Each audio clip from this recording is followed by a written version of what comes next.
अस्सलाम वालेकुम ख़वातीन और हज़रात, शुरू करते हैं आज का हस्बे हाल। मैं हूं आपका मेज़बान फरीद रईस। नाज़रीन, आज शो के आगाज़ में आपको लिए चलते हैं म्यूज़िक अकेडमी। सारा जहां रहने दिया, चुन लिया मैंने तुम्हें।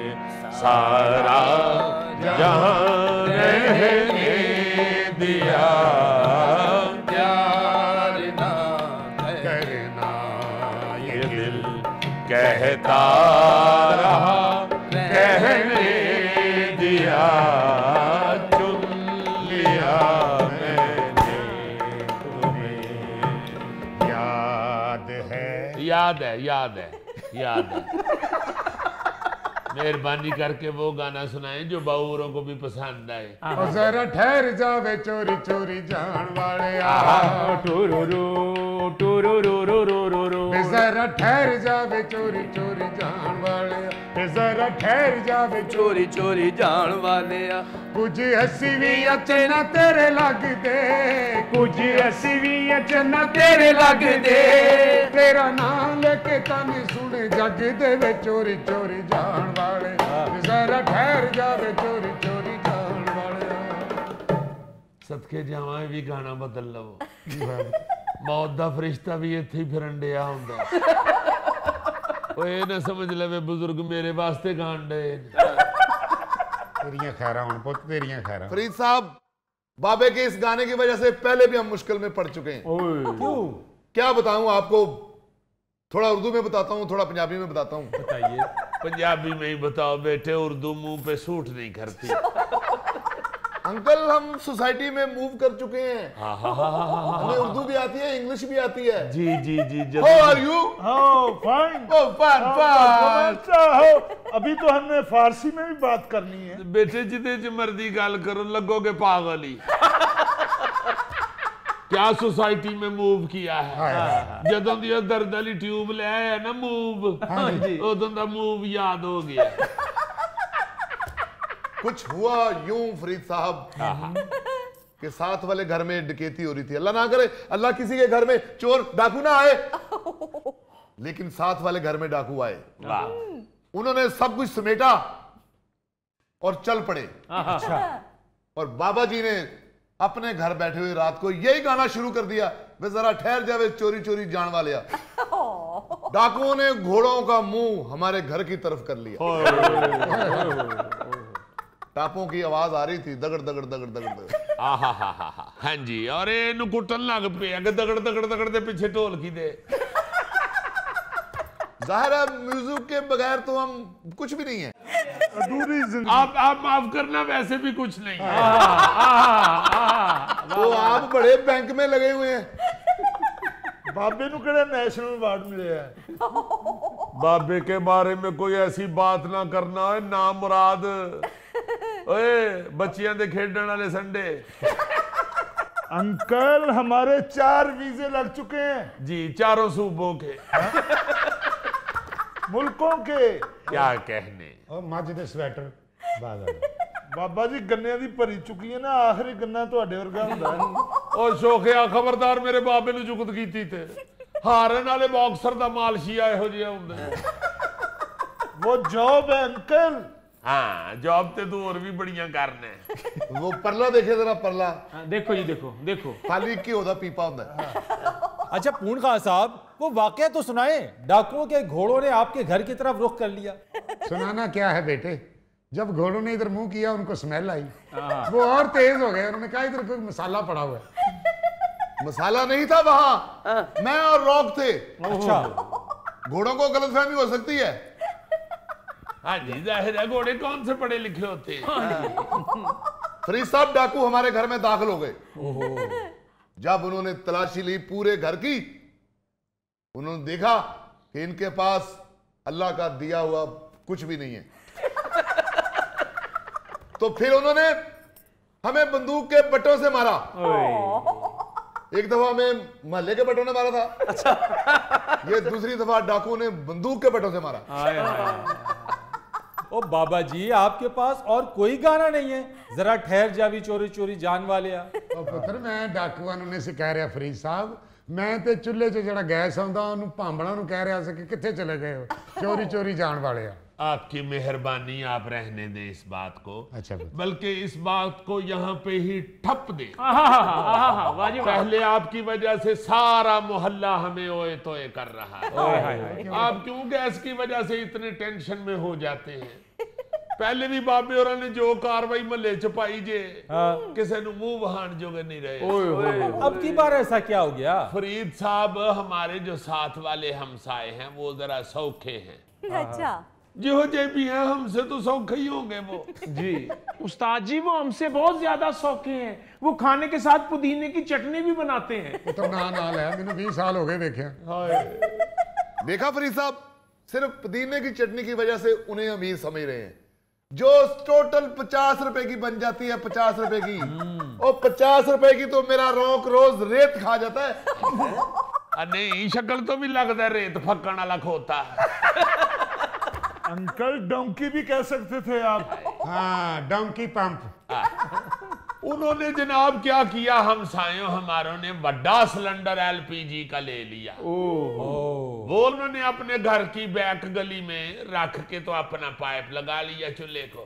अच्छा, बाबे और हुन तड़फ रहे ने कि इन्हां दे घरों खाने दी खुशबू आ रही है, साडे घर गैस भी नहीं आ रही। हाय। बाबा जी ने क्या किया, हाँ, वो बेचारे को 11-12 बजे उठते हैं। अमीर लोग जो हुए जी, अमीर लोग छेती नहीं उठते जी।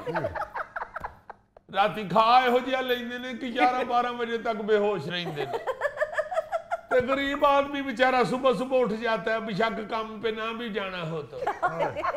लो जी, बाबा जी सुबह सुबह उठे हैं, पीछे गए हैं टॉयलेट की तरफ, तो इनकी नजर पड़ी है उनके सिलेंडर पर, गैस सिलेंडर पर। सही। पता नहीं कहां से इनके जहन में शैतान आया है। ओ, वैसे तो वो रोज इनकी तरफ आता जाता है। तेरियां खैरां बच्चिया, तेरियां खैरां। इन्होंने क्या सोचा कि अपना गैस वाला पाइप उनके सिलेंडर के साथ लगा दिया। असी बड़े हैरान, असी कहिए पता नहीं साडे घर चो गैस दा जखीरा निकल पे है। हाय। सारा मोहल्ला गैस की वजह से तड़प रहा है और हमारे घर गैस के शोले उठ रहे हैं। असी बड़े परेशान, ते नाल वाले भी बड़े परेशान कि साडा सिलेंडर 15 दिनों च किवें मुक गया।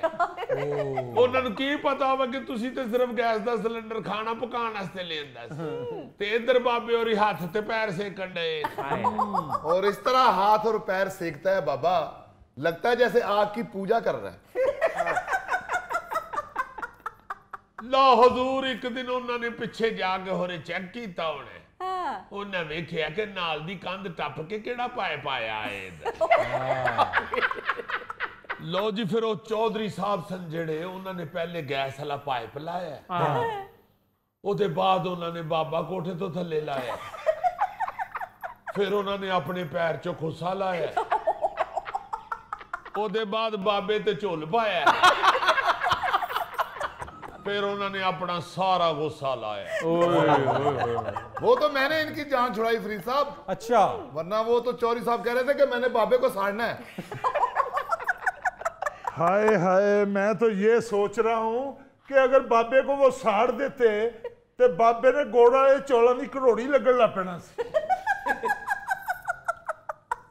फरीद साहब, हालांकि हमने उन्हें कहा है कि जनाब हम आप लोगों को सिलेंडर भरवा देते हैं। वो कहते हैं वो तो आप भरवाओगे, जो हमें गुस्सा भरा हुआ है वो तो हमें खाली कर लेने दो। बड़ी मुश्किल हजूर उन्होंने के हाथ जोड़ के उन्होंने को सॉरी की ते जान छुट्टी है, फिर अपना सिलेंडर लेके आए जे। ये तो बहुत अच्छी बात हो गई। सुवाह अच्छी बात है फरीद साहब, जितनी गैस महंगी हो गई है, माड़े बंदे ते गैस का सिलेंडर भरवान जाए तो कर्जा चढ़ जाता है। अखीर हमने जहन से सिलेंडर को वॉश किया और सोचा कि लकड़ियां जलाने का बंदोबस्त कर ले। जी जी, जेन चे आया कि लाजमन जंगल च बाबा जी का कोई ना कोई जानवर ते वाकफ होना ही है। अंकल लाजमन बाबे के उल्लू तो वाकिफ होंगे, और लकीली वो बैठते भी सूखे दरख्त पे हैं। जाहिर है उल्लू ही बाबे दे वाकिफ होने ने। जे बाबे दा SHO वाकिफ हुंदा ते महल्ले दे चों मार क्यों पैंदी? ਉਹ ਖਲੋ ਜਾ ਸ਼ੋਖਿਓ, ਤੁਹਾਡੇ ਹੱਥੇ ਬਾਬਾ ਚੜ ਜੇ ਤੁਸੀਂ ਉਹਦੀ ਪੂਛਲ ਨਾਲ ਸੇਬਾ ਹੀ ਬੰਨ ਲੈਂਦੇ ਹੋ। ला हजूर, हमने सोचा कि लकड़ियां ला के तो चूल्हा जला लेते हैं। हाँ। मुल खरीद के ले आए जे लकड़ा। अच्छा। ले आके हल्ला चूल्हा बाले आइए। ते बाबे ने रौला पाता है, ओ मेरा दम घुटन लग पिया, ओ मेरा दम घुटन लग पिया, ओ पुत्र चूल्हा बंद कर दे, ओ मैनू तो धुएं नाल एलर्जी हुंदी है, ओ मैनू तो पहले ही बड़ी मुश्किल दमे दा आराम आया सी। मैं क्या बाबा जी, काश मैं जब आपको लेने गया था तो आपका मेन्यू पढ़ लेता। हाय हाय हाय हाय, वाह उस्ताद जी, कि आपकी कौन कौन सी प्रॉब्लम। डालडा घी इनको मना है, बड़ा गोश्त इनको मना है, खाली दाल पकाएं तो वो इनको मना है, बाकी तो बाकी रह गया लकड़ियां जलाना भी इनको मना है। तो फिर बाबा जी जिंदा कैसे हैं? वो तो तजर्बे ना, तजर्बा बड़ी चीज है। हाँ जी, हाँ जी। मैं अर्ज ये करना चाहता हूँ जनाब कि आप बड़े लोग हैं, आपकी आवाज सुनी जाती है, खुदा के लिए आवाज उठाएं जी। और गैस भी एडी महंगी कर छटी ने। पहले बिजली के बिल से ही गरीब आदमी बेहोश हो रहा था, उन्होंने तो गैस का बिल आ जाए तो 112 बुलानी पै जाती। फरीद साहब, पहले तो गरीब बंदे नूं सुनिया मिलता सी ना जी, रक्षा वजह ते फुफ्फो जख्मी हो गई, या बूटियां चो सप निकल के लड़िया ते ताया जी फौत हो गए। हुण गरीब बंदे नूं सुनिया मिलता जे बिजली दा बिल आया ते खाला जी लगे गए, गैस दा बिल पहुंचे ते चाचे और अस्पताल पहुंच गए, करियाने वाले दा बिल आया ते बाबे हुणां नूं दंदल पै गई। कभी ना कहीं कि बाबे हुणां नूं दौलत पै गई, हमेशा नुकसान वाली चीज पवाना मैनूं। खुदारा फरीद साहब गवर्नमेंट से इल्तजा करें कि गरीब आदमी का कुछ तो ख्याल करें। आप ये देखें हजूर, हर आए दिन हम अखबारों में ये पढ़ते सुनते हैं कि वड्डियां वड्डियां गड्डियां अफसरां नूं लै दित्तियां ने, सियासतदान ने जेड़े उन्हां दियां तनख्वाहां वध गईयां ने, जेल सुपरिटेंडेंटों को नई गाड़ियां ले दी गई हैं। और रब दा वास्ता जे किसी ले कोई भी खबर छापो के गरीब आदमी के लिए ये कर दिया है, गरीब आदमी के लिए ये कर दिया है, उसके रोटी टुक्कर का बंदोबस्त कर दिया है। आप सही कह रहे हैं खान साहब, सारा खसारा गरीब से ही पूरा किया जा रहा है, अमीर की सारी मराद अपनी जगह पर कायम व दायम है। आप देखें ना हजूर, इस दौर में अगर घर में गैस नहीं तो गरीब आदमी ने रोटी कैसे खानी। आए आए आए। और तो रोटी महंगी हो गई, तो गैस भी महंगी हो गई। हाँ। रब जानदा जे गरीब आदमी बेचारे नु तो बुरकी जहर लगन लग पई। आप देखें कि एक गैस महंगी ते उतो आउंदी भी नहीं, और चूल्हा ना बाल रहा हो तो फनकार आदमी के लिए तो सर्दी का लफ्ज भी 30 बोर की गोली लगता है। जीवो पे उस्ताद जी, क्या कहने। फरीद साहब, हम तो आपको यही फरियाद सुनाने आए हैं, साडे चूल्हियां च छोले नूं मुका के, ओ साडे चूल्हियां च छोले नूं मुका के, ओ सानू LPG सिलेंडरां ते ला के ते खबरे गैस किथे रह गई। ओ साडे चूल्हियां च छोले नूं मुका के, ओ साडे चूल्हियां च छोले नूं मुका के, ओ सानू LPG सिलेंडरां ते ला के ते खबरे गैस किथे रह गई।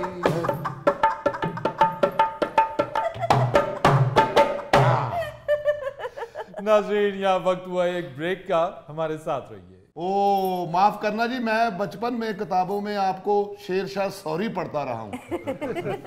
मैं सोचता था पता नहीं इन साहब से क्या गलती होगी जो नाम के साथ सॉरी लगा लिया।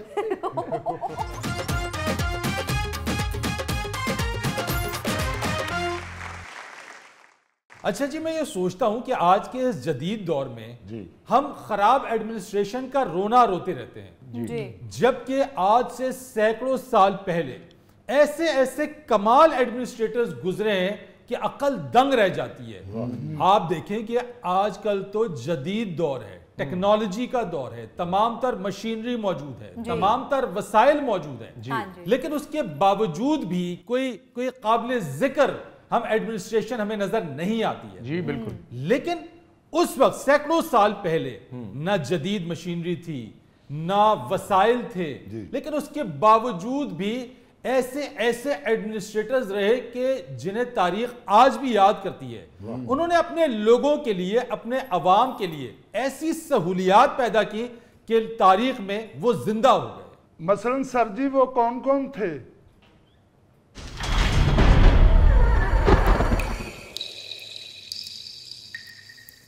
लो जी, मेरा ख्याल है उन्हीं में से किसी की रूह आ गई है।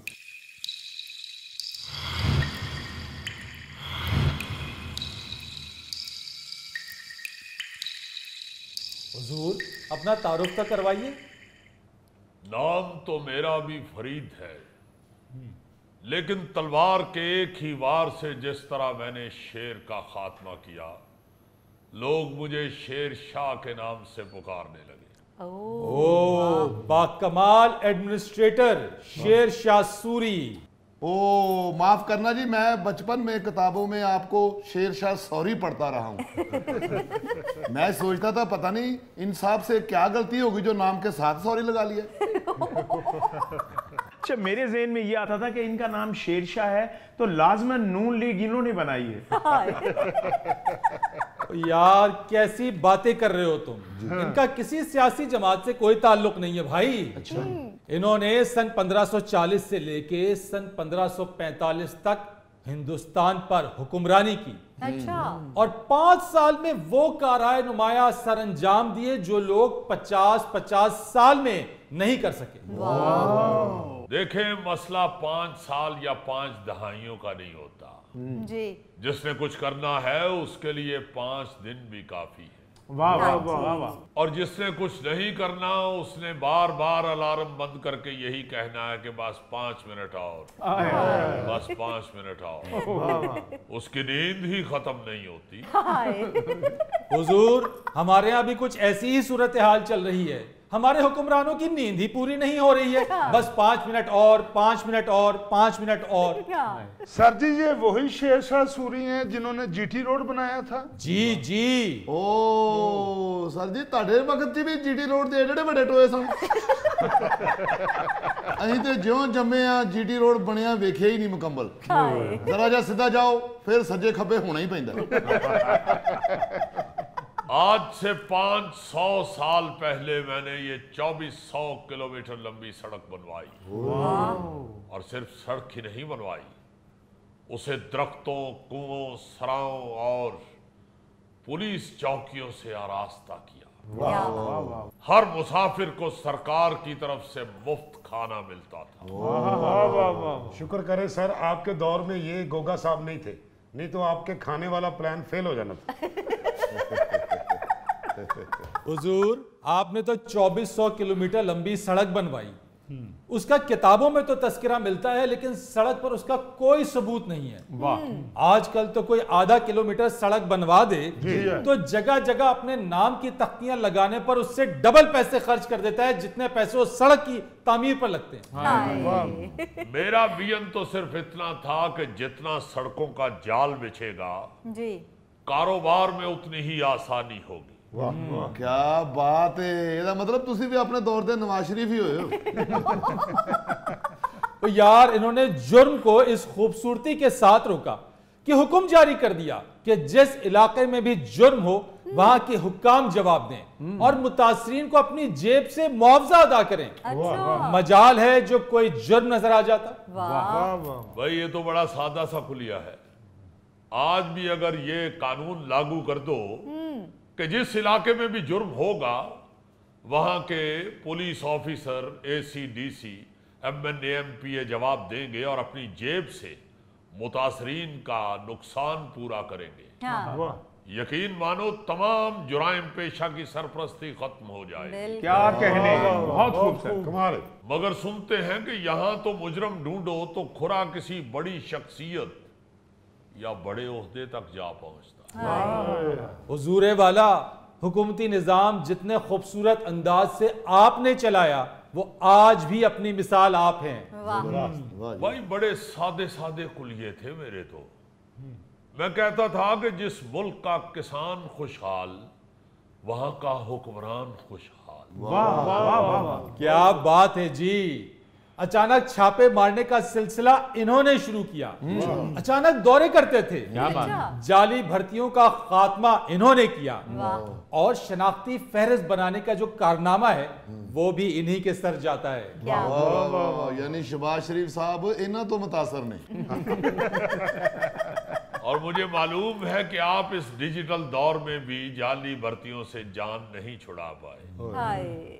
घोस्ट मुलाजमीन आपके सिस्टम में ऐसे घुसे हुए हैं जैसे गांव की शादी में पीछे से टेंट उठा के बच्चे घुसाते। बल्कि मैंने तो यहां तक सुना है कि कई अदारों में असली मुलाजमीन कम है और घोस्ट मुलाजमीन ज्यादा है। हुजूर क्या बताएं, आपको सत्यानाश हुआ है।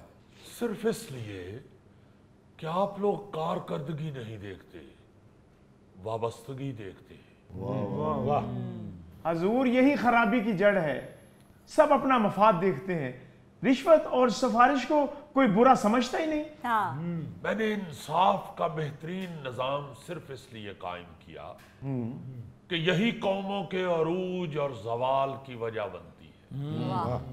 जहां इंसाफ न मिले वहां जुर्म की ऐसी फसल उगती है जिसे कोई काट नहीं पाता, बल्कि वो सबकी गर्दनें काट देती है।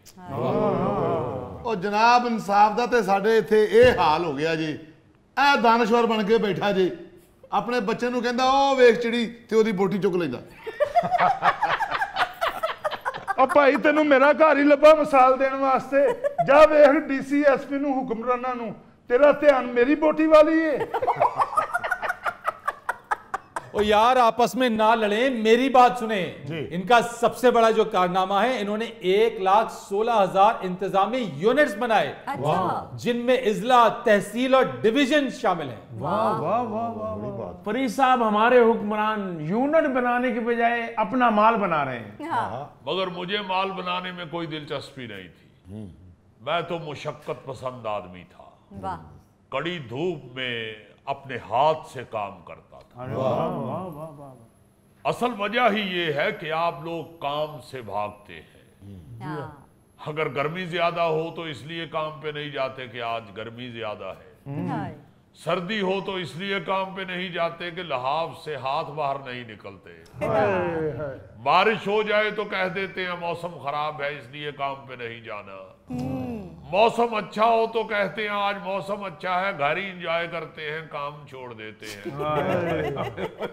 असल बात सिर्फ इतनी ही है कि काम में आप लोगों की दिलचस्पी नहीं है। अगर काम के साथ लगाव हो, इश्क हो, तो फिर वो अपना नतीजा सामने लाता है। हजूर गोगा ते काम ते ना जान दा बहाना ये भी बना लेंदा है कि एडी दूर मैं अपना वजन चुक के काम ते किस तरह जावांगा। इस गौरी दे अगों ते काली बिल्ली भी लंघ जावे ना ते कहंदा आज मैं काम ते नहीं जाना। हालांकि उस दिन बिल्ली को काम पे नहीं जाना चाहिए। बड़ी गल है जनाब, बिल्ली केड़ी गीजर सही कर दी है। हजूर एदे घर दे अगों बकरियां दा रेवड़ लंघ रिहा होवे ते जुलूस कह के अंदर वड़ जांदा। नाज़रीन यहाँ पर वक्त हुआ एक ब्रेक का, हमारे साथ रहिए। हमने तो बाबा जिसको बोटी समझ के हाथ डाला वो लाल रंग का आलू निकला। तो शाही आप बोटी को दबा के देख लेते, आपको पता चल जाता आलू है या बोटी है।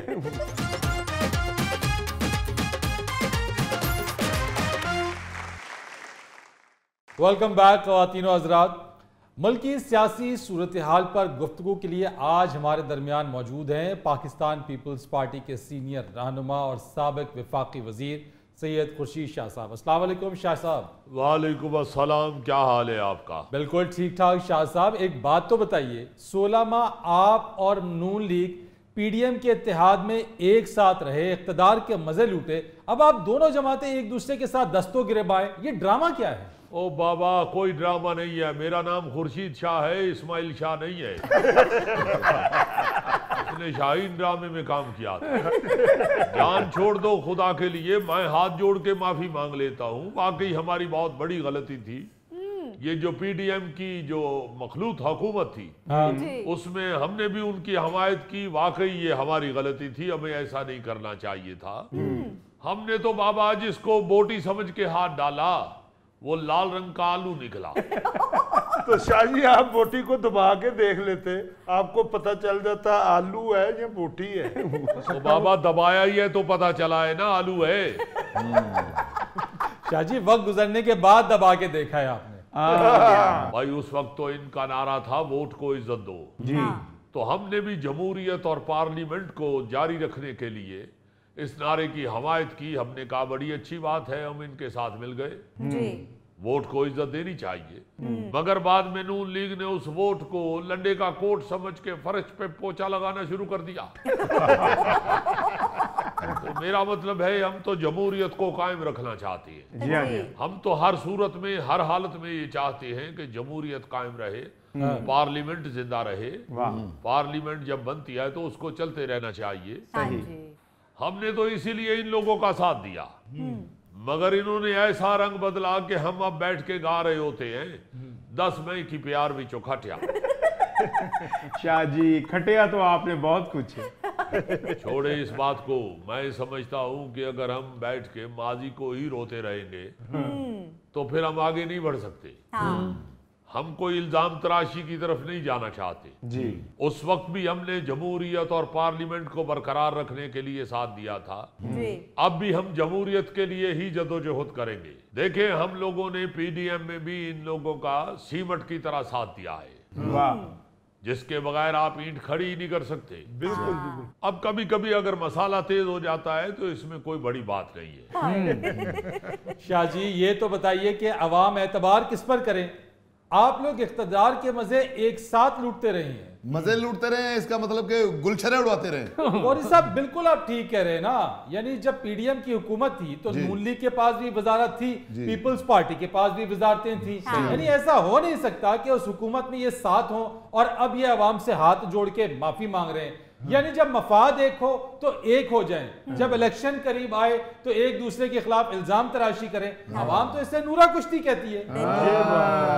आप क्यों उसकी बात के पीछे लग गए हैं? उसे तो वैसे शौक था गुलशरे कहने का। कहने का नहीं शाहजी, मेरा बड़ा दिल करता कि मैं गुलछरे उड़ाऊं। इसे कोई गुलशरा ले दे, ये उड़ाता रहे। आज 16 माह की आपकी हुकूमत में इसने बड़ी कोशिश की लेकिन ये गुलछड़ा ना उड़ा सका। देखो फरीद, बात ये है कि हमारा मफाद सिर्फ यही होता है कि जमहूरियत कायम रहे जी, पार्लियामेंट चलती रहे। अगर गरीब आवाम तक आप सुकून और आराम पहुंचाना चाहते हैं तो उसका सबसे पहला जो नुक्ता है वो जमहूरियत है जी। जब तक जमहूरियत कायम नहीं रहेगी गरीब कभी स्टैंड नहीं करेगा। इसलिए हम तो जमहूरियत को कायम रखने के लिए बाबा इनके साथ मिलते हैं। और भाई अगर नवाज शरीफ साहब जमहूरी तरीके से आते तो आते ही जरदारी साहब को फोन करते और उनको कहते कि मैं खैरियत से हूं और आपकी खैरियत नेक मतलूब है। और फिर बच्चों की भी खैर खैरियत पूछते और आखिर पे ये भी कहते कि आपका खैर अंदेश मियां नवाज शरीफ है। अगर उन्होंने आपका खैर अंदेश नहीं कहा तो फिर दाल में कुछ काला है। मगर मियां नवाज शरीफ साहब अगर इस उम्र में भी बैक डोर तलाश करते फिरेंगे और by one get one free वाली डील करके आएंगे तो फिर तो मुल्क का याफिज है, जमहूरियत तो नहीं रह जाएगी ना। इस वक्त मैं समझता हूं कि मियां नवाज शरीफ साहब की हालत उस क्रिकेटर वाली है जिसको एक ओवर में 36 पड़ जाती है। मगर शाहजी नून लीग तो इस इल्जाम को मुस्तरद करती है कि मियां साहब कोई डील करके वतन वापस नहीं आए। भाई छोड़ दो इन लोगों को, इनका उस स्टूडेंट वाला हिसाब है जो मानता ही नहीं है कि मुझे बुखार नहीं है। हम तो सिर्फ इतना कहते हैं कि मियां नवाज शरीफ साहब को जमहूरी तरीका इख्तियार करना चाहिए। क्या जाता अगर 3 दिन के लिए जेल में रह जाते? उधर कौन सा वाईफाई कनेक्शन नहीं आता या कोई क्रिकेट मैच मिस हो जाना था इनका। जो सुबह सुबह मियां साहब शेप बनाते हैं वो जेल में भी बन जानी थी, बल्कि घर में खुद बनाते हैं। उधर तो आगे हज्जाम ने बना देनी थी। थोड़ा मेरा ख्याल है खौफ इनको ये होगा कि जेल का हज्जाम टक जरूर लगाता है। शाहजी ये चीजें आप उनको पहले समझाते हैं। भाई हम क्या समझाएं, सारी समझे हैं उनको। 3 दफा वो वजीर आजम रहे हैं, एसडीओ तो नहीं रहे हुए। माशाल्लाह जितना उन्होंने इक़्तिदार एंजॉय किया है उनको तो हर चीज का इल्म होना चाहिए। अब मैं समझता हूं कि ये नून लीग जो है ये आहिस्ता आहिस्ता ट्रैप होती जा रही है।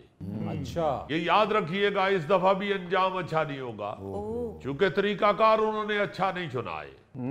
जब तरीकाकार गलत होगा तो उसका अंजाम भी गलत निकलेगा। बहरहाल शाह साहब, नून लीग वाले तो कहते हैं कि पीपल्स पार्टी वाले उनके जलसे से घबरा गए हैं। यानी नून लीग ने तो कहा है कि अगर पीपल्स पार्टी उतने बंदे मीनारे पाकिस्तान पर ले आए तो वो आप लोगों को मान लेंगे।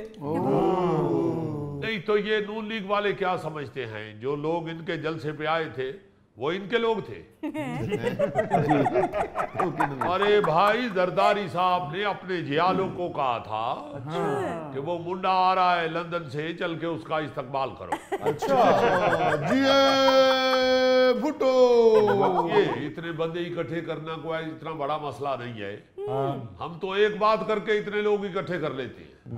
हम कल अनाउंस कर दें मीनारे पाकिस्तान खाना है, देखो इससे ज्यादा लोग आ जाएंगे। भाई खाना तो बड़ी दूर की बात है, इतने लोग तो हमारे केक पे इकट्ठे हो जाते हैं, क्योंकि सारे पाकिस्तान की आवाम को ये मालूम है कि पीपल्स पार्टी वाले 5 मरले का केक काटते हैं। चाची काटते कहाँ हैं, फाड़ देते हैं। वो क्या लट्ठे का केक होता है? खेचा तानी करते हैं, कोई इधर को लेके जा रहा है केक, कोई इधर को लेके जा रहा है। केक काटने के अमल में भी जमहूरियत पे यकीन रखते हैं। हम ये नहीं कहते कि प्लेटों में डाल के बड़े बड़े लोगों को दे दो, हम कहते हैं 1 2 3 लूट लो। और जब 1 2 3 कहा जाए तो गरीब आदमी ज्यादा बड़ा जंप लगाता है। हम चूंकि गरीब को उसके हकूक देना चाहते हैं, इसलिए हम तो 1 2 3 पे लगे हुए। नाज़रीन, यहाँ वक्त हुआ एक ब्रेक का, हमारे साथ रहिए। प्रॉब्लम्स को दूर किया जाए ताकि हर आए दिन कोई ना कोई महकमा लाजमन सड़क पे ना हो। लाजमन होता है, आज डॉक्टर उठते हैं, प्रोफेसर आ जाते हैं, प्रोफेसर उठते हैं, स्कूलों के मास्टर आ जाते हैं, स्कूलों के मास्टर उठते हैं, क्लर्क आ जाते हैं। हे नहीं मेरा सास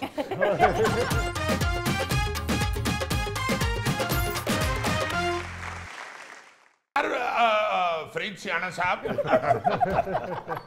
मैं आज सोच रहा था कि हमारा मुल्क जो है जी, आई मीन कंट्री जी हाँ जी, ये 365 दिनों में से कम 200 दिन तो बंद रहता है। ऐसा कैसे सोच लिया तुमने? यानी सड़कें बंद होती हैं, यार है फिर मुल्क ही बंद हो गया ना बंदे आस्ते थे।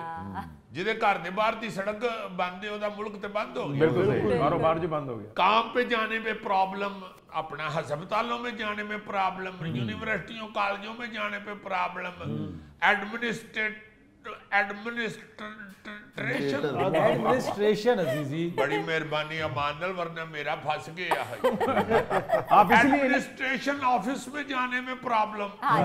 बात ये है कि क्यों नहीं हम इस तरफ तवज्जो देते कि मसाइल जो होते हैं महकमों के जी, उनकी कोई ऐसी पॉलिसी बनाई जाए, कोई ऐसा तरीका कार किया जाए या उन प्रॉब्लम्स को दूर किया जाए ताकि हर आए दिन कोई ना कोई महकमा लाजमन सड़क पे ना हो।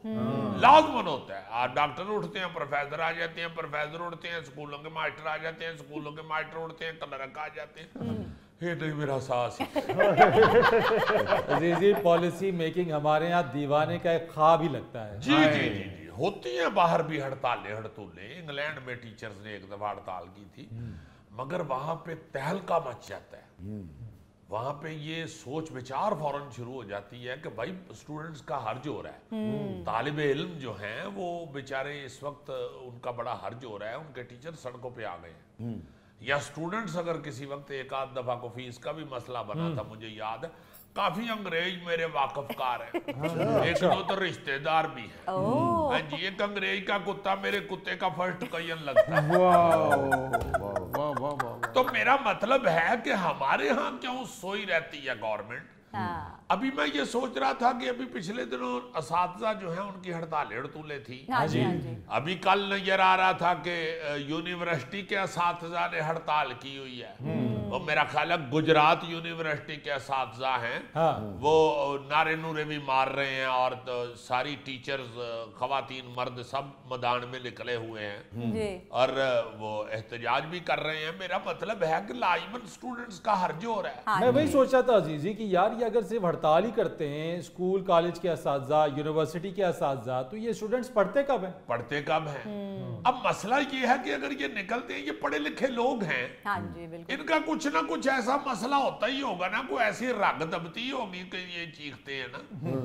अब मैंने जरा गौर किया तो पता चला जी कि 2002 में जो परवेज मुशर्रफ साहब थे हमारे, अल्लाह ताला उनको जन्नत में जगह दे, उन्होंने जहां और बड़े अच्छे काम किए थे ये एजुकेशन के हवाले से, वहां उन्होंने एक अदारा कायम किया था, हायर एजुकेशन कमीशन, हाँ जी, HEC जिसे कहा जाता है अंग्रेजी में। तो वो HEC जो है वो अदारा तो बन गया, उसके तहत यूनिवर्सिटियां भी काफी सारी बनी, हाँ जी। उनके दौर में भी बनी और अब उसके बाद भी हुक्मरानों ने यूनिवर्सिटियों की तो लाला लाला कर दी हुई है। हाँ जी। मगर HEC की ऐसी पॉलिसी कोई नहीं बनी जिससे यूनिवर्सिटी के असातिज़ा जो हैं वो रिलैक्स होके पढ़ाई करा सके। एग्जैक्टली। अच्छा, उन्हें एग्जैक्टली इस तरह किया जिਵੇਂ केमिस्ट्री का प्रोफेसर और तुम्हें क्या यूनिवर्सिटी से जी। तुम तो मैंने सुना है यूनिवर्सिटी से आगे से भी नहीं गुजरते कि एवं कहे दे स्पेलिंग ना मेरे कान ते आ वजन।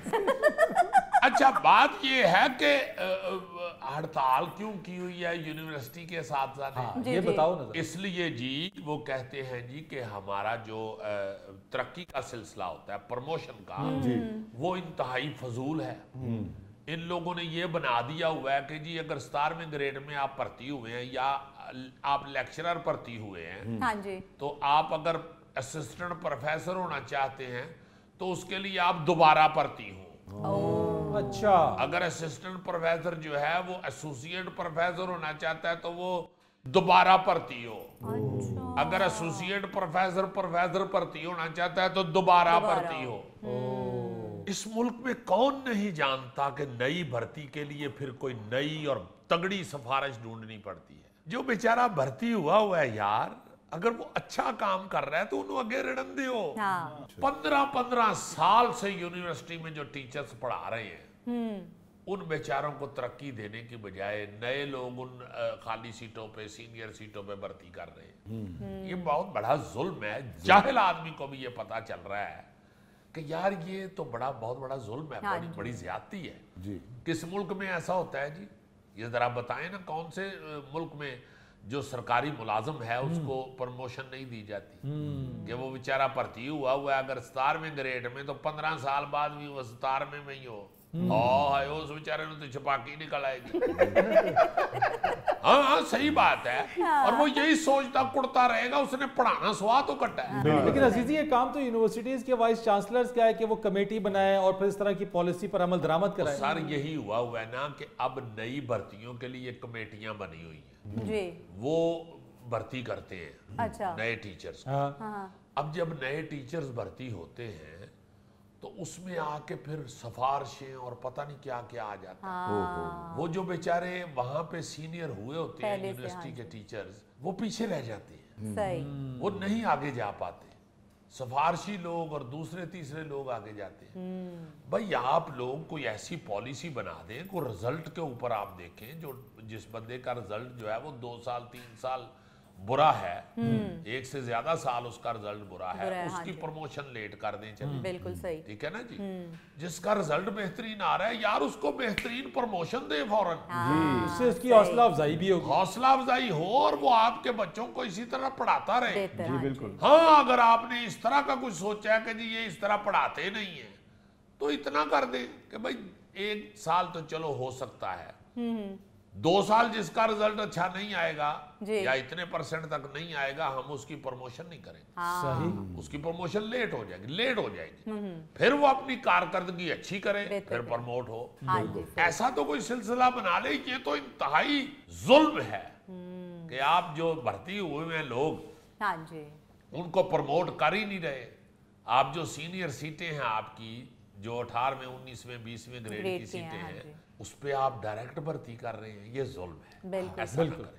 हाँ, ये उन लोगों को कहते हैं जी कि आप भी उसमें इम्तिहान दे दें, आप भी उसमें अप्लाई कर दें, अगर आप सिलेक्ट हो जाएंगे तो चले जाएं उधर। वो तो ओपन कंपटीशन हो गया ना फिर।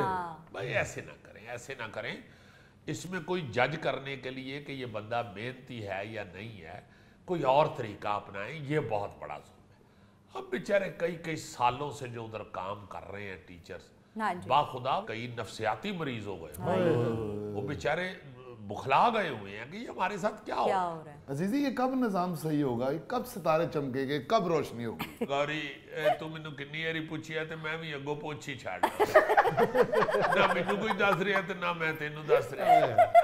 आप देखे ना कि जो लोग उधर काम कर रहे हैं बेचारे, यार उनका खुदा के वास्ते उनकी बात सुने, उनका इस तरह इस्तेहसाल ना करें, बिल्कुल। उनके जो प्रोसीजर हैं उसको कोई अच्छा बना दें।